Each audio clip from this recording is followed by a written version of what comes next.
Good afternoon, and welcome to the first of our Spring 2022 Kessler Conversations, opportunities to speak with scholars of the Protestant Reformation about changes in the 16th century and what contemporary communities might learn from them. My name is Bo Adams, and I serve as director of Pitt's Theology Library, a part of Candler School of Theology at Emory University. Our library is the home of the Richard C. Kessler Reformation Collection, North America's premier collection of printed books and manuscripts that document the religious reforms in Europe started by Martin Luther.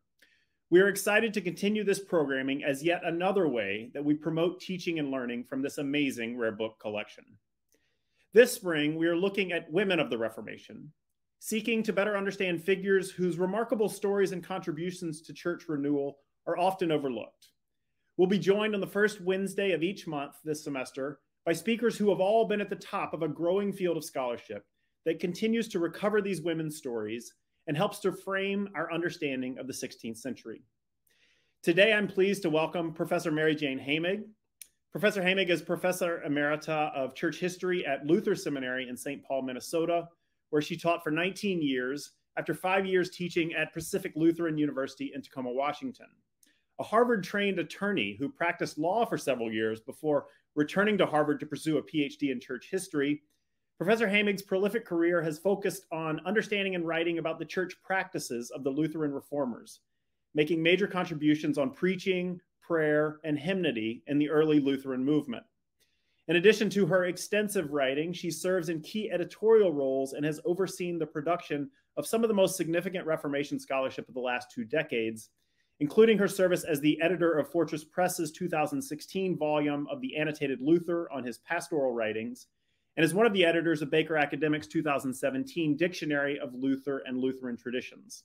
She's been largely responsible for the rediscovery of the career and work of Elisabeth Cruciger, whom she refers to as the first female Lutheran theologian. And I'm thrilled to have her join us today to tell the story of Elisabeth. And so, Professor Haemig, thank you so much for your work, and thank you for joining us. Thank you, Bo. It's an honor to be a part of this. I do want to remind our audience that you can participate as well. And so you'll see on the right side of your screen, there is a Q&A section. And feel free throughout the conversation to add your questions there. And then as we have time toward the end of this session, I'll relay them to Professor Haemig for her responses. So I want to start, though, with what we're here to talk about, which is the life, work, and reception of Elisabeth Cruciger, whom you have called in the subtitle of a 2001 article, quote, a disappearing hymn writer. But before talking directly about Elisabeth, I think it would be helpful to provide a bit of context for this disappearing. So can you help us understand a bit about women in the 16th century, their roles in society and in the Reformation, and then how they've been remembered by those who study this period of history? It's a big topic. Women in the early 16th century were seen as having 2 options in life. You could go into a convent and become a nun, or you could get married. And that was it, one or the other. Now, the Lutheran Reformation rejected the idea that the celibate monastic life was superior to the life in society. And so it raised the status of marriage. And so what you see then in the first part of the 16th century is a number of women leaving the convent.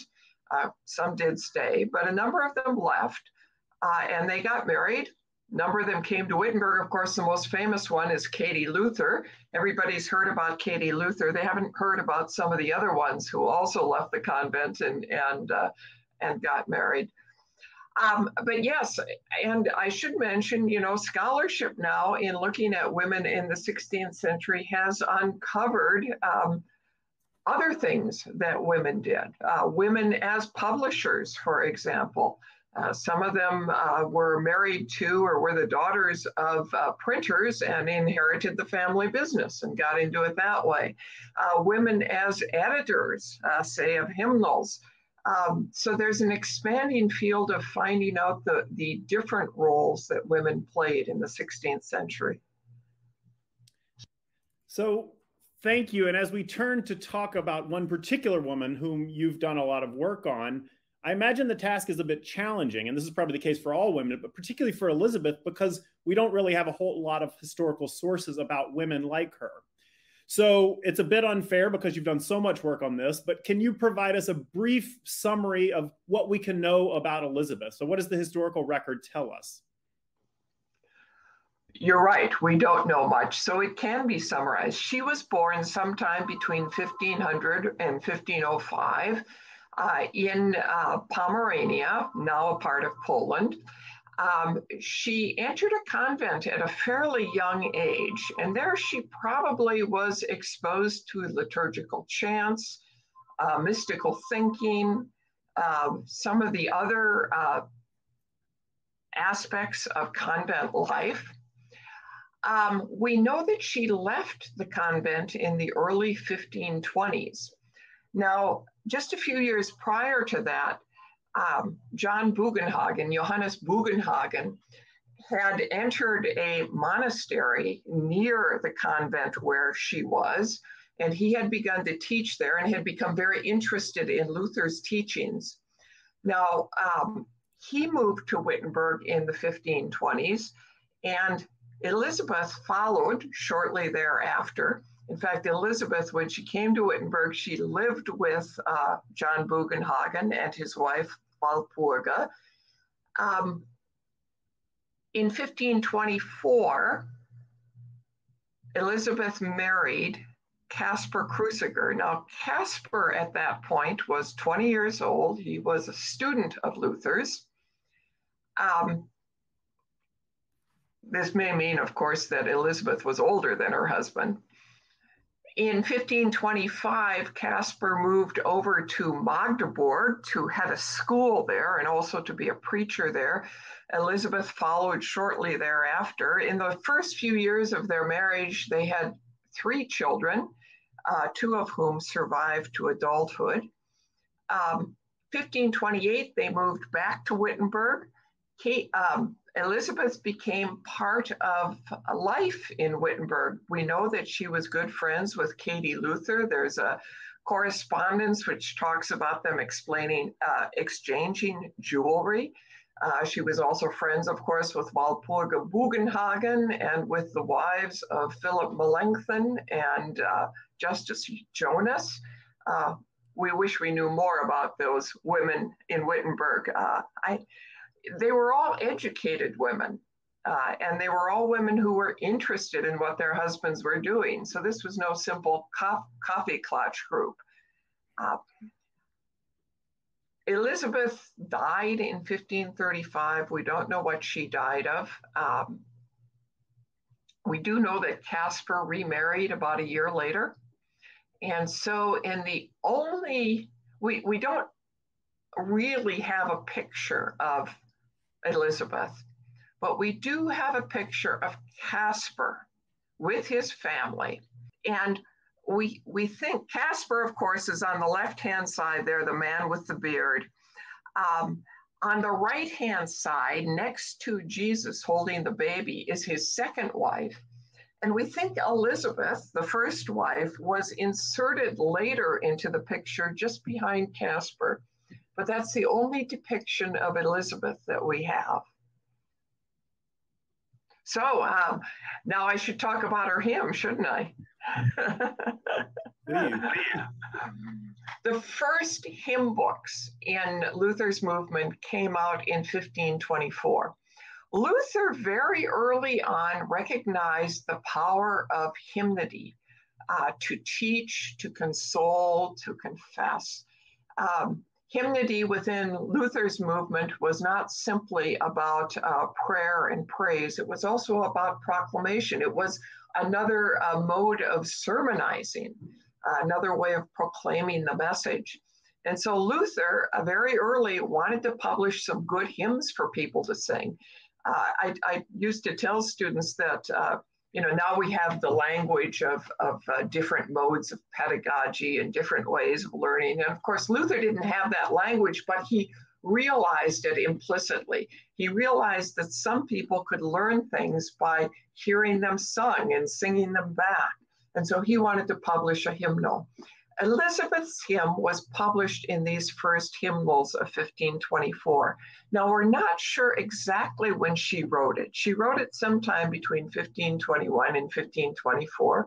And there are some scholars who think she may have written it first in Low German and then translated it into High German. Again, these are things we don't know for sure, but we do know that it appeared in those early hymnals and in many hymnals of the Lutheran movement in the 16th century and subsequently.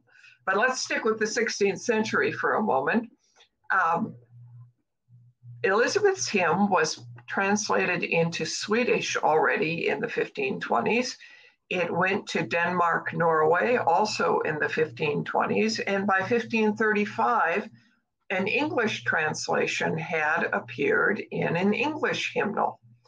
So you find almost immediately a widespread recognition of the profundity of this hymn and a desire to use it. And it has persisted in Lutheran hymnals to this day and in the hymnals of other groups. In the colonial era, for example, in the United States, you find Elizabeth's hymn in a Mennonite hymnal. And I will note here, and I'll pull the slides back up because we actually have a picture here. This is Elizabeth's hymn that you mentioned in a 1544 hymnal that's part of our collection. So can you tell us a little bit about what we're seeing in the hymn? And of course, I'll also show an English translation in a second. But can you tell us a little bit about some of the imagery or some of the biblical allusions that she has within the hymn? Yes, the hymn really displays her deep knowledge of the Christian tradition. You see a number of biblical images in there. She talks about Jesus coming from the heart of God. Now, that's a theme both in the Bible and in early Christian tradition. But perhaps it would be best just to go through the verses. The first two verses really talk about Jesus. What does Jesus, who is Jesus, and what does he do? And so the first verse, you have what is the relationship of Christ to the Father. He's called the morning star. Again, that's a biblical allusion, and it's the reason that this hymn is sometimes classified as an epiphany hymn. He is the star of morning whose beams afar are soaring above all other lights. The second verse talks about what Jesus does for us. He becomes human. We poor receive God's wages, sin's judgment from us torn. The final three verses talk about our response to this. And they are in the form of a prayer, asking to be preserved in the faith, asking to increase our love. At the end, you have a classic, in the fifth verse, a classic Reformation statement. God killing the old person, Christ killing the old person and awakening a new person, a new faithful person who will live as God intends.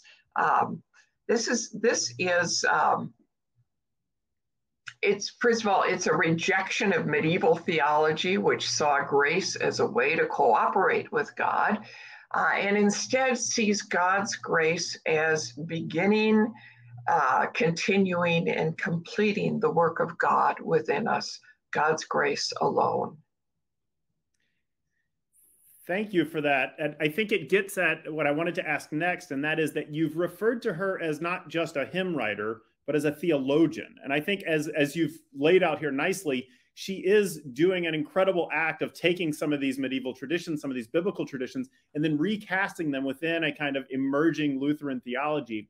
But I think also, at least somebody like me thinks about hymns and theology as separate. But as you've indicated before, particularly within the early Lutheran tradition, hymn as proclamation is really an important aspect. So can you talk about what you mean when you say that she is a theologian?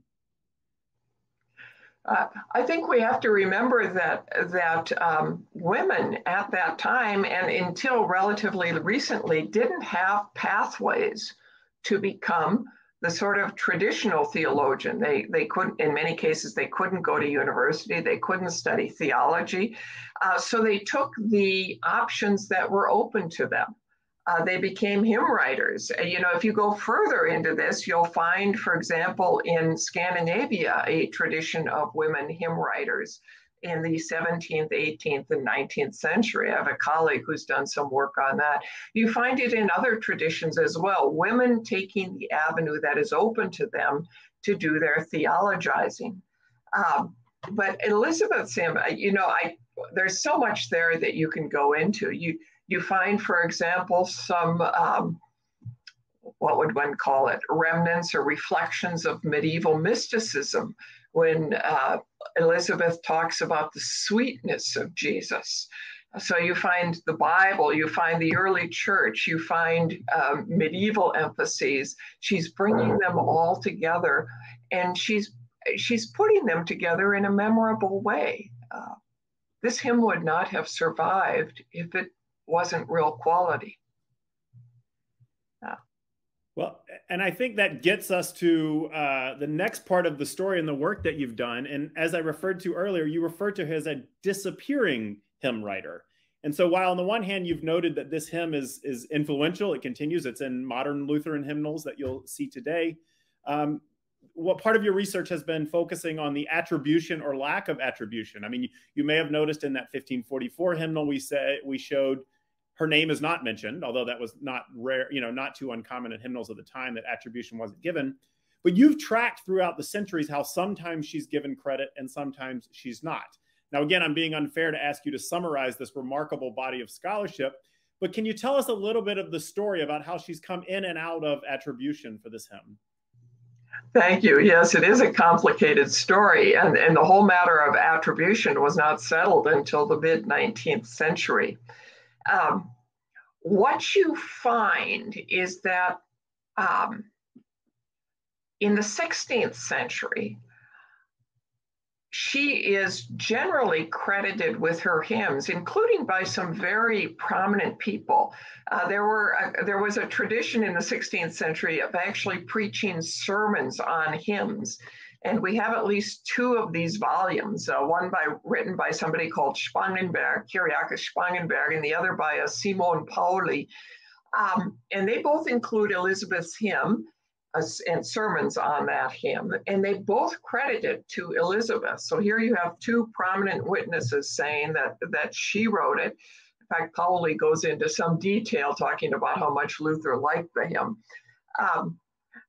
But there also is a tradition, particularly arising in, well, maybe not arising, but it becomes strong in the 17th century that attributes the hymn to someone else. Andreas Knöpken, the reformer of Riga, Latvia, a man.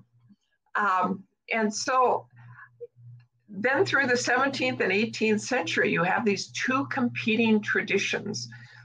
And generally, although any generalization has exceptions, generally the more scholarly literature written in Latin credits Knöpken, and the more the literature that aims at a broader audience, say printed hymns, devotional works, printed sermons, they credit Elisabeth. And then there are people who try to put these two together. You know, well, maybe she wrote a draft and he improved upon it, or maybe she wrote the hymn and he wrote the music, although of course they had no real backup no real sources for saying that.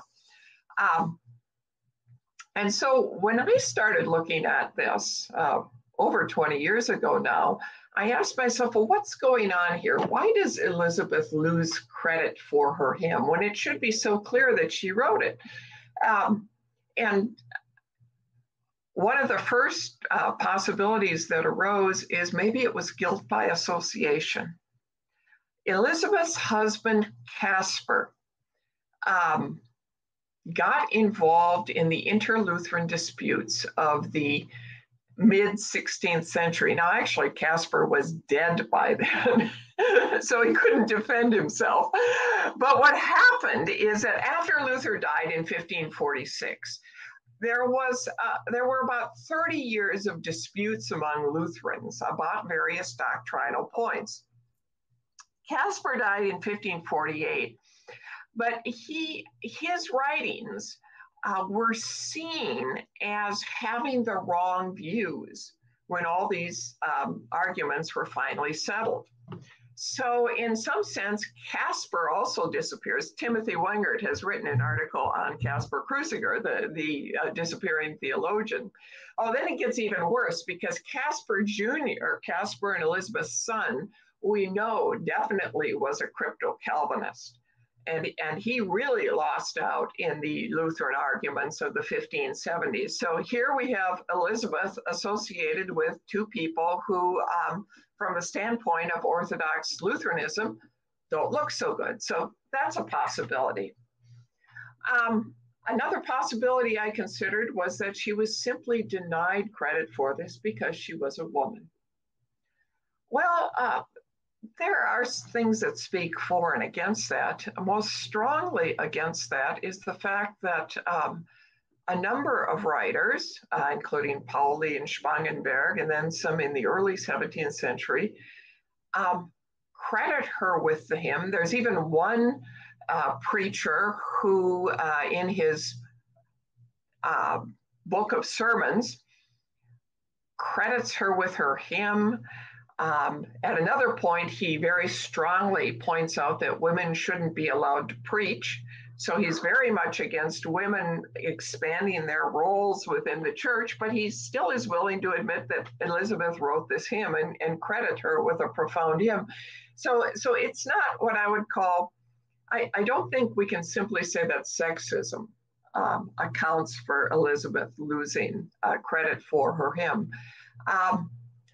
I do think that as sources multiplied, and of course it's kind of confusing because they quote each other, you know, and so you have one source becoming three, becoming more sources. As sources multiplied, the confusion multiplied. And it was 19th century historical scholarship that finally went back and looked very carefully at the 16th century sources and said, no, this really is a hymn that Elisabeth wrote. Yeah, I could say more, but I think that's a good summary. No, I think so. And I presume, and as you mentioned earlier, during her time in the convent, knowledge of these medieval traditions, knowledge of Latin would not have been prohibitive. There would have been pretty reason to expect Absolutely. That she could do those things. Yeah. Yeah. She was literate, probably also literate in Latin. So it's not surprising. And, you know, she was fairly young when she wrote the hymn. There is one writer who says, well, she couldn't have written this because she was so young. And subsequent writers said, well, that's silly. Young people can come up, well, maybe silly isn't the right word, but they basically said young people can come up with profound theological insights. So youth is no barrier to writing a hymn. Now, I do want to give you an opportunity to talk about what I think is your novel suggestion for what's going on here, because this is what really, I think, took me by surprise, and I think requires a little bit of understanding of the context of the 16th century. So another of your suggestions has been that the kind of apocalyptic fervor or the expectation of the end times actually plays a role into giving her credit for the hymn early in the tradition. So can you help us understand that? Yeah. Particularly in the mid to late 16th century, there was a real apocalyptic or eschatological consciousness that the end was near. And of course, Joel too talked about the end and said that your sons and your daughters will prophesy. And so Elisabeth's hymn was taken as evidence that the daughters were prophesying. It was taken as evidence that the end times were near. And it was also, you know, the Joel 2 in turn, you know, you turn it around, Joel 2 was taken as evidence, well, yes, in the end times, women can do these things, so we shouldn't be surprised. And you have several writers in the late 16th, early 17th century citing Joel 2 in connection with Elisabeth. These sorts of expectations kind of died down by the 1630s, 1640s. Who knows, maybe as a result of the 30 Years' War, I don't know, but they died down. And you don't find Joel 2 then mentioned in connection with Elisabeth. You find Elisabeth described with some biblical examples. She's, associated with Mary, with Hannah, with Miriam, but she's not associated with Joel 2 anymore. So what I propose in my article is that in the later 16th century, when this expectation was really widespread and important, Elisabeth writing this hymn seemed totally logical, and people didn't have trouble attributing it to her. But as the expectation waned, and probably the knowledge of Joel 2 waned, you have more and more people wondering whether she really wrote the hymn or not.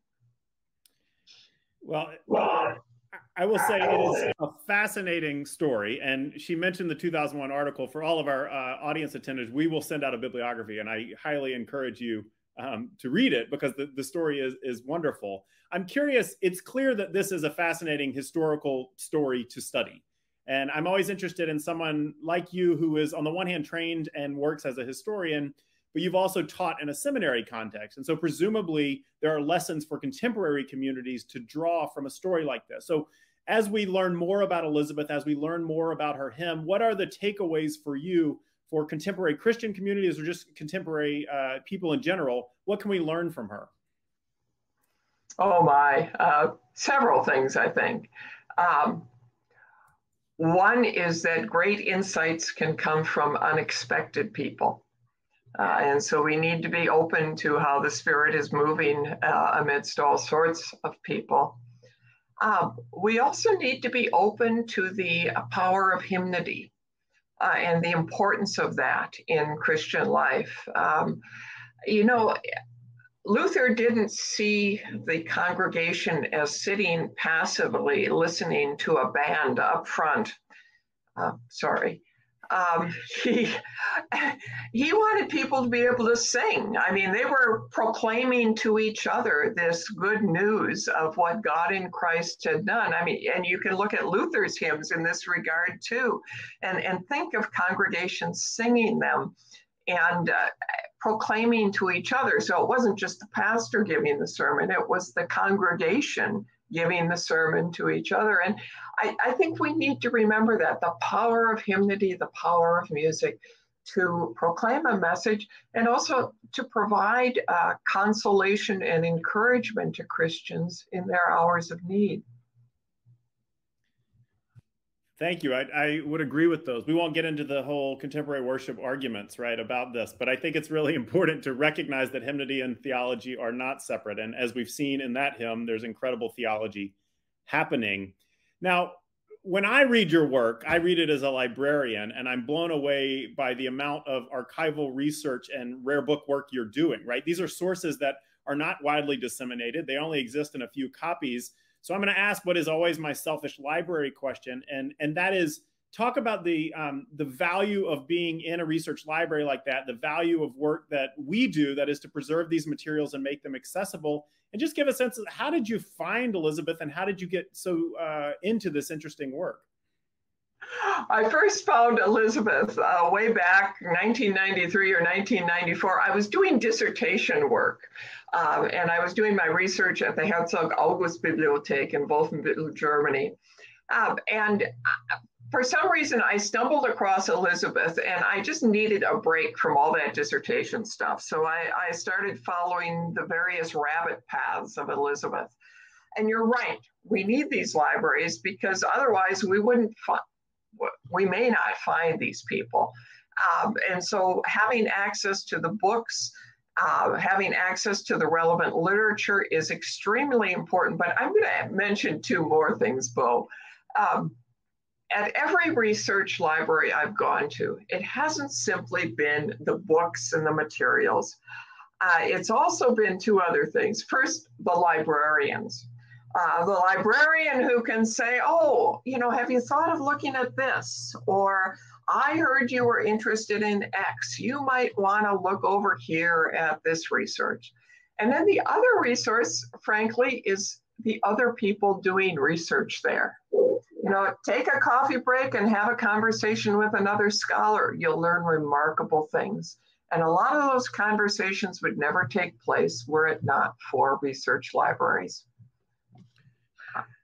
I appreciate very much the plug for libraries. We didn't plant those comments with her, but they're quite helpful. And I agree with you that it is much more than the resources. It is the people who work in the library and researchers who visit the library. So thank you very much for sharing that. Now, I want to turn quickly to some of these questions that have come in from our audience. We have a very engaged, informed audience. So I'm quite thankful for that. And if it's okay, I'd like to ask a couple of those that have come through. So the first I'll ask is, do you think that this killing of the old person, the imagery that we find in that 5th stanza of the hymn, and the creation of the new might possibly have been biographical or had biographical resonances for Elisabeth, who in a sense had left her old world and entered into a new one? It's possible. I think you could say that about just about every theologian in Wittenberg in the early 1520s. They had their old ways of thinking shattered, their old ways of living shattered, and now something new was being created. I mean, of course, the original part of that, right? But the Apostle Paul, who himself introduces that image, had, you know, been the prime example of someone who had left a former life and created a new one. Very important emphasis for Luther in describing what Christ does for us. This killing and making alive is a very important emphasis. Yeah, that's absolutely right. A next question comes from our friend Jim West, who asks really a question about men's attribution for women's hymns. So he says, are there instances of women writing famous hymns and then men putting their names on them, which might help them get published, right? So would a woman have a problem or challenge getting a hymn published and therefore turn to a male attribution? Da bin ich überfragt. I don't know. That goes beyond my knowledge. Sorry. No, that's perfectly fine. The next question I'll ask relates to the hymn and its setting with music. So we saw in the 1544 hymnal that it was set to music as it appeared. Do you think it would have been possible, the questioner asks, that Elisabeth would have ever heard this hymn performed or sung? Absolutely. If it came out in hymnals in 1524 and then after it, and she didn't die till 1535, I'm sure she heard it. By the way, there's a great Bach chorale prelude on this hymn, so I hope that you'll go and listen to that after we're done. We will have to include performances of the hymn, of course, in our bibliography that we send out. One of our colleagues, Drew Thomas, asks, do you know if her hymns were ever published by female publishers or printers? So you mentioned before that there were women who took over presses. Do we have that wonderful kind of coinciding of women publishing women? I don't know. I haven't looked into that particular aspect. I should emphasize, we only know one hymn from Elisabeth. Archival work has not uncovered anything else, and as far as we know, nothing else was published in the 16th century or thereafter. So we only have the one hymn from Elisabeth. And am I correct in remembering, you've mentioned that Elisabeth does come up every once in a while. You mentioned before there is some correspondence regarding jewelry. She comes up once or twice in Luther's table talks. Is that correct? Yes, which indicates, of course, that she's at table talking with the theologians, engaging in theological dialogue. And basically, she's in the one that we know of, she's asking Luther what to do if she's in a Catholic church and the priest elevates the elements of the Eucharist. And Luther basically tells her not to throw the priest out. Which I wondered if he had a smile on his face when he was saying that, or who knows. Is that unusual? Do we have other women that appear in the table talks? Do we expect other women would have been around the table? Katie certainly was there. I don't know about other women. Table talks are, of course, a subject of scholarship all their own, so I haven't gotten into that deeply. Well, speaking of scholarship, we always like to ask if there are other sources that you would recommend if people want to learn more. I mean, our audience may want to learn more about the 16th century in general, or about hymns, or about women in the Reformation. Are there a few references? And I mentioned before we'll publish a bibliography, but are there any books or articles that you'd like to mention here? Sure. You know, this is really a topic that has gotten going in the last 50 years, 50 years, and particularly in the last 30. So there's still a lot to be done there. In the 1970s, Roland Bainton published 3 books on women in the Reformation. Those were path-breaking at the time. Much of them has been what would one say, surpassed at this point. So you want to look for newer sources. One that I really enjoy and can recommend is Kirsi Sterna's Women and the Reformation. This focuses on a few women in the Reformation. It does not have a chapter on Elisabeth, but it has some other very interesting people. And then, of course, Professor Sterna will be publishing a new book, hopefully later this year, with contributions from many of us, surveying a wide variety of women in the 16th century. And I think that will be a real path-breaking and important book. Yes, and I should mention that 3 of the women who are primarily responsible for this emergence of scholarship are our guests this semester, you, of course, being prime amongst them. So Professor Sterna, who you mentioned, will be with us in April, and Elsie McKee will be with us in March. So we're going to get a lot of learning, and I am very much looking forward to that volume coming out later this year. With that, I will bring our conversation to a close as we are nearing time. But I do want to mention that we will have these conversations upcoming. All of them will be available for you to register at pitts.emory.edu/Kessler Conversations. Otherwise, Professor Haemig, thank you so much for your time, for your work. I've learned a lot. I know our audience has certainly learned a lot. And I thank all of you for participating and being here at our Kessler Conversation. I look forward to seeing you at future Pitts Theology Library events. Thank you very much. Thank you.